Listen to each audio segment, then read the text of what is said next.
Today we're going to walk through how to manually fill out a tenant refund request. Most of the time these are done through Yardi, but once in a while you have to manually fill out a refund request for a tenant. So this is how you do that. Go to the portal, sign in, and go to your document manager. The folder you're looking for is the store forms folder. You will click on that and that'll take you to your next set of folders, and you are looking for the tenant refund forms. Click on that and it'll show you the refund request. Go ahead and click on that and it will download, and then you'll just have to click on that once it's done downloading, and it is going to pull up the tenant refund request for you to fill out. Once that is open, you will proceed with the information you're going to need. Information from Yardi to be able to complete this.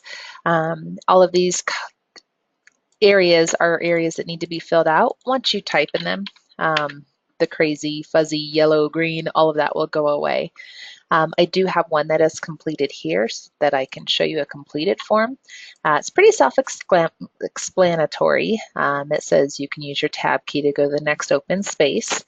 So the store number, date, request for refund to be issued to, and then the occupant's name. Once in a while these will be different. Usually that is the case of a business. If a business has the occupant name, if they have the unit, and then Joe Schmo is the person who signed on the unit for that company. So once in a while these will be different. Usually they are exactly the same.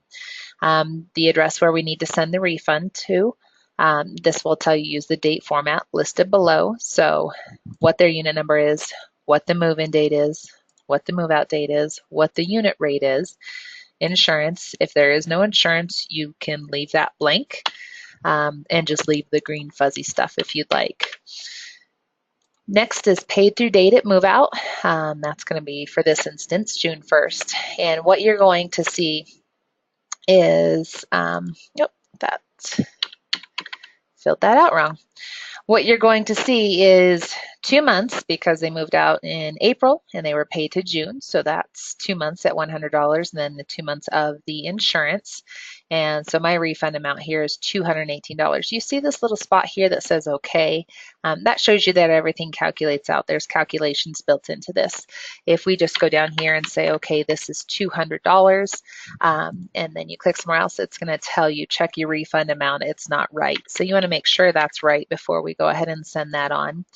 And then refunds are for whole months only. No partial months refunds will be approved. That's just company policy.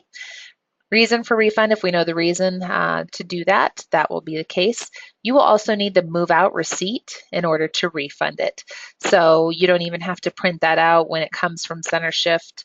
When it comes from Yardi, you can just save that Adobe file because that'll attach in the email that you send.